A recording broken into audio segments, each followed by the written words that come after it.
हमारे समाज में ज़्यादातर लोगों के मन में ये बात बैठी हुई है कि आप जितने बुद्धिमान हो उतने ही आप सफल बनोगे।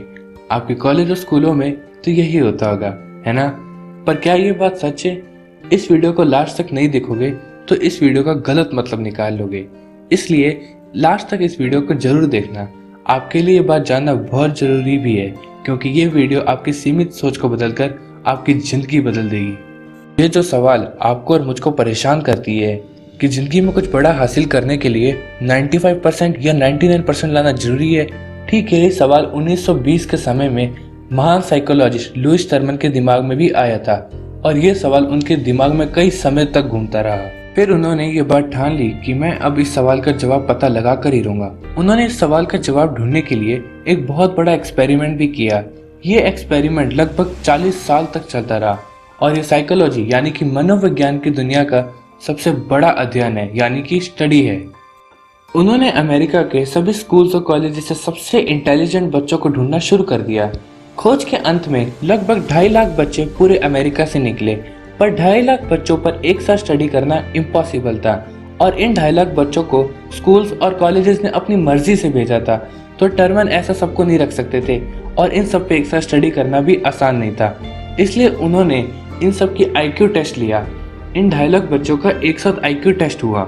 IQ टेस्ट एक तरह का टेस्ट होता है जिसमें आपको अलग अलग सवालों का जवाब देना पड़ता है। उन सवालों में से आप जितने सवालों का सही जवाब दोगे उससे आपकी इंटेलिजेंसी का पता चलता है। टर्मन ने यह कहा कि जिन जिन बच्चों का IQ 140 या उससे ऊपर रहेगी उन स्टूडेंट को इंटेलिजेंट माना जाएगा, पर एवरेज IQ हर इंसान की 90 से 109 के बीच में होती है। इस दुनिया के मैक्सिमम लोगों की यानी कि ज़्यादातर लोगों की IQ 90 से 109 के बीच में ही होती है। इस IQ वाले बच्चों को हम एवरेज स्टूडेंट भी कहते हैं। जिनकी IQ 140 से ज़्यादा होती है उन्हें बहुत बुद्धिमान माना जाता है और जिनकी IQ 160 से ज़्यादा होती है वो जीनियस होते हैं। महान साइंटिस्ट एल्बर्ट आइंस्टाइन की IQ 160 के आसपास मानी जाती है। तो उन्होंने 2.5 लाख बच्चों में से उन बच्चों को घर भेज दिया जिनकी IQ 140 से नीचे थी। और आपको ये बात जानकर हैरानी होगी कि 2.5 लाख बच्चों में से सिर्फ 1528 स्टूडेंट्स ही थे जिनकी IQ 140 से ज़्यादा थी। IQ टेस्ट के हिसाब से ये 1528 बच्चे पूरे अमेरिका के सबसे बुद्धिमान और इंटेलिजेंट बच्चे थे। इन 1528 बच्चों की IQ एल्बर्ट आइंस्टाइन से 20 पॉइंट ही कम थी। इन 1528 बच्चों को कई साल तक ऑब्जर्व किया गया और सबको वही देखने को मिला जो सबको उम्मीद थी। ये बच्चे हर क्लास में टॉप करते थे और इनके हर सब्जेक्ट में अच्छे मार्क्स आते थे, हर कंपटीशन जीत के आते थे। मतलब अपनी स्टडीज की लाइफ में तो ये राजा थे, ये अपनी स्टडीज की लाइफ में किंग थे। पर बड़ा सवाल जो अभी तक टर्मन के दिमाग में चल रहा था वो ये है कि क्या ये बच्चे अपनी जिंदगी में कुछ बड़ा कर पाएंगे। पर इनके स्कूल की लाइफ की सफलता को देखकर टर्मन को ऐसा लगने लगा कि ये जीनियस बच्चे अपनी जिंदगी में कुछ ना कुछ बड़ा कर ही लेंगे। टर्मन ने इनके लिए एक लाइन भी बोली थी, यह वो बच्चे हैं जो अमेरिका का भविष्य है और यही बच्चे सबसे ज्यादा सफलता हासिल करेंगे अपनी जिंदगी में। लेकिन टर्मन की सोच और उनकी उम्मीद वास्तविकता से बहुत अलग निकली। उन 1528 बच्चों में से सिर्फ 20 बच्चे ही ऐसे थे जो अपनी जिंदगी में कुछ बड़ा कर पाए और करोड़पति बन पाए। बाकी so called genius simple job करते रहे और अपनी जिंदगी में कुछ बड़ा नहीं कर पाए। सबसे बड़ा और सबसे अच्छे कॉलेज की डिग्री होने के बाद भी वो अपनी जिंदगी में कुछ बड़ा हासिल नहीं कर पाए।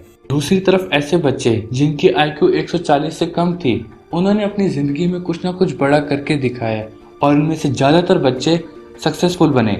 इनफैक्ट 2 लड़के जिनकी IQ 100 से भी कम थी, एवरेज के आसपास थी, जिनको निकाल दिया गया था, उन लोगों ने नोबेल प्राइज भी जीता और वो भी फिजिक्स की फील्ड में। फिर लगभग 40 साल बाद लुईस टर्मन ने कंक्लूड किया और ये कहा, हमें ये पता चला है कि बुद्धि और सफलता का दूर दूर तक कोई संबंध नहीं है। स्मार्ट और बुद्धिमान होना एक चीज़ है और ज़िंदगी में सफल होना दूसरी चीज़। आपका दोस्त आपसे ज़्यादा मार्क्स लाता है, इसका मतलब ये नहीं कि आप ज़िंदगी में सफल नहीं होगे। हाँ, ऐसा महसूस जरूर होता है कि वो आपसे ऊपर है, पर कब तक? स्कूल या कॉलेज लाइफ तक। उसके बाद क्या? सबने ये बात अपने दिमाग में डाल रखी है कि जो मार्क्स लाता है सिर्फ वो ही कुछ बड़ा कर सकता है। अपने आप को इस बात से मत बांधो कि आपके मार्क्स किसी से कम आते हैं तो इसका मतलब आप आगे जाकर कुछ नहीं कर पाओगे। आप अपने टैलेंट को पहचानो। ये भी तो हो सकता है कि आप आगे जाकर सबसे अमीर इंसान बन जाओ। किसको पता है, कौन जानता है। मार्क्स को ओवररेट मत करो। मार्क्स को ज़रूरत से ज़्यादा इम्पोर्टेंस मत दो। मेहनत से आप कुछ भी पा सकते हो। आज के टाइम में बड़ी बड़ी कंपनीज जैसे कि गूगल, फेसबुक, टेस्ला, स्पेसएक्स, ये कंपनीज डिग्रीज को इतना भाव नहीं देती। ये कंपनी लोगों का टेस्ट लेती है जिसमें मार्क्स की वैल्यू 0 होती है, नील होती है। वो ये भी देखते हैं कि आपकी प्रेजेंटेशन स्किल्स कैसी है, आप किस चीज़ को कितनी अच्छी तरह समझा पाते हो, आपके पास क्रिएट करने के लिए क्या न्यू आइडियाज़ हैं। एल्बर्ट आइंस्टाइन ने एक बात कही थी, if you can't explain it simply you don't understand it well enough. अगर कोई चीज़ मेरे को आती है, मैं उसको आपको इजीली एक्सप्लेन नहीं कर पाता, फिर उस नॉलेज का क्या तुक अगर मैं उसको किसी को समझा ही नहीं पाता। यही अगर आपके अंदर टैलेंट है, कुछ अलग करने की क्षमता है, तो गूगल जैसी कंपनीज आपको अच्छी पोस्ट पे हायर कर लेगी। गूगल, फेसबुक, टेस्ला डिग्री वालों को भी नौकरी देती है, पर सिर्फ स्पेसिफिक कामों के लिए। ज़्यादातर क्रिएटिव लोगों को काम देती है जिनके पास न्यू आइडियाज़ है। वो डिग्रीज को इतनी वैल्यू नहीं देती। यह कंपनी ये मानती है कि हर किसी के अंदर एक टैलेंट होता है जिससे वो बहुत आगे जा सकता है, पर आपको उसे पहचानने की देरी है। मैं ये नहीं कह रहा कि जो मार्क्स लाते हैं वो कुछ नहीं कर सकते, वो भी बहुत आगे जा सकते अगर उनमें टैलेंट है और कुछ अलग करने की क्षमता है। हमारा एजुकेशन सिस्टम ही ऐसा बन चुका है जहाँ मार्क्स को बहुत ज़्यादा इम्पोर्टेंस दी जाने लगी है। जापान, जो कि अपने अनुशासन और डेवलपमेंट के लिए बहुत फेमस है, रीज़न है वहाँ का एजुकेशन सिस्टम। जापान में 4th क्लास से पहले स्टूडेंट्स को कोई एग्ज़ाम नहीं देना पड़ता। वहाँ के स्टूडेंट्स को बचपन से ही एक्स्ट्रा करिकुलर एक्टिविटीज़ पर जोर दिया जाता है, जैसे कि body language improvement, communication skills और भी कई एक्टिविटीज़ पर ध्यान दिया जाता है। कुछ स्टूडेंट्स ये भी कहते हैं, 1 sheet of paper can't decide my future, और वो इतनी मेहनत भी नहीं करते और वो दूसरों की लाइफ के एग्जाम्पल देते हैं कि उनका भी तो एजुकेशन लाइफ इतनी अच्छी नहीं गई, जैसे कि बिल गेट्स। पर मेरे दोस्त, बिल गेट्स में एक जुनून था, उन्होंने मेहनत करी तभी आज यहाँ तक पहुँच पाए हैं।